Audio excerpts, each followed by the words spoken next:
Hello.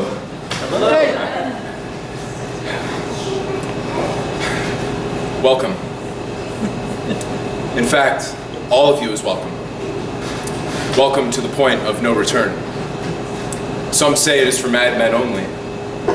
Mad women are welcome too. It begins here, at the tip of the spear.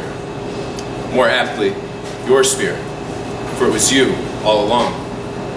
Thus it is for your eyes only. No two interpretations are ever alike. It is the quandary of consciousness, the burden and gift endowed in us all. Alas, we find ourselves together in this moment, an invitation into the spectrum of individuation across to interbeing. Join me, for though our paths are different, they are one and the same. Saunter a moment with me, won't you? Because life is a real slog sometimes. The irony, suffering, all of it going to hell. We are human and deeply imperfect. We wax and wane. We laugh. We cry, tears of joy and sadness to no end nor avail. From our darkness, light is born.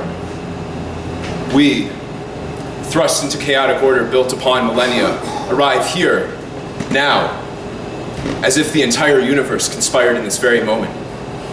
Everything coming to a head. All of the injustices, crimes and wounds of the world right within reach. A headline away, and painful, ever-present proxy to our psyche. Marred in the rude awakening of technological union, we arrive at the social reality of a collective consciousness. A dialogue all too often predicated on protest and projection. Devoid of a listening ear, lost in a sea of group identity. Transcendence of self, our morphic resonance, relies implicitly on the sovereign individual. It is a sobering and stark realization to the fears of facing our shadows, wholly and uniquely our own responsibility, rooted in the perpetual evolutionary practice of self-care. For we are the children of a higher order, the sons and daughters of divinity and potential. Herein, we enter the realm and aura of empathy. What is it like to be you? In a word, hard. It's hard to be you. Born into a situation, we are reminded of the deepest human affirmation, that everyone is doing their very best, and that if I were in your shoes, I'd have done it too. Even that abhorrent behavior of the worst of us, that shadow play that spawns projection, that corner where no light dare enter, where luminescent pains know no shimmer. The wounded soul knows not of its plight, and so drifts out of sight. If we so choose to look, judgment erodes in front of thy very eyes. The us versus them mantra is no match for a closed loop. In this space, we speak our truths and enter into collective union. If you listen closely, you can hear what's not being said. And so I write, knowing nothing of your hardships, only of my own, their intimations awakening me to a higher order. Because once you know, you cannot go back. To see thyself, mirrored in reflection, one-on-one, we become absent to a society pillaged in comparison, the metropolis of other, of separation. Instead, we sense the phoenix rising within us. It travels through our murky depths. Its resilience is that of thy own volition, to your own keeping, and to your own nurturance, lest we turn a blind eye into our own abyss, for it has brought you here, to listen to the pangs of rebirth known only to you, for it is of a wholeness, of a world dying to be born anew. We can find it together. I know so, for there is only one path. One person's work is that of another. One person's work is that of another.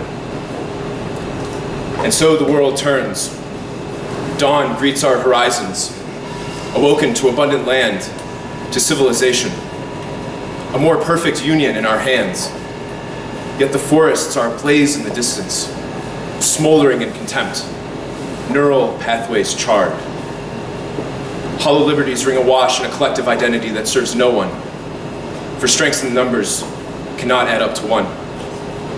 For us all, it is to bear the heaviest burden known to man, the unique responsibility to thyself, to reinvigorate the divinity of individuation as our collective healing agent. It is no small task. Nowadays,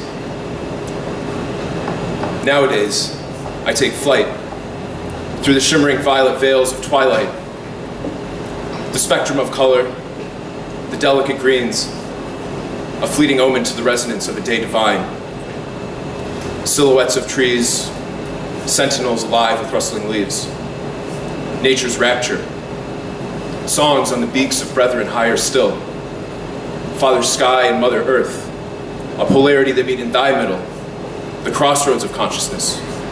For the sun doth thou set and soar within us all. These premonitions lurk within you and I, all of our golden shadow, our work. Herein, a spark to ignite that light divine. For what was once lost is now known, and what is sought can be found. Only to thee who seek the indelible mark of self-care, the age-old reflective practice of individuation across to interbeing. To transcend the collective neurosis of the day's chatter, a willed immersion out into thy cradle of nature. Such an arborist path beckons to be wholly understood, to be pursued. It is the moral obligation to our sovereign self, to the nobility of right livelihood, to self-care, family, and to community. Into the depths of reverie and soul, now bound together, we are past the point of no return. Welcome.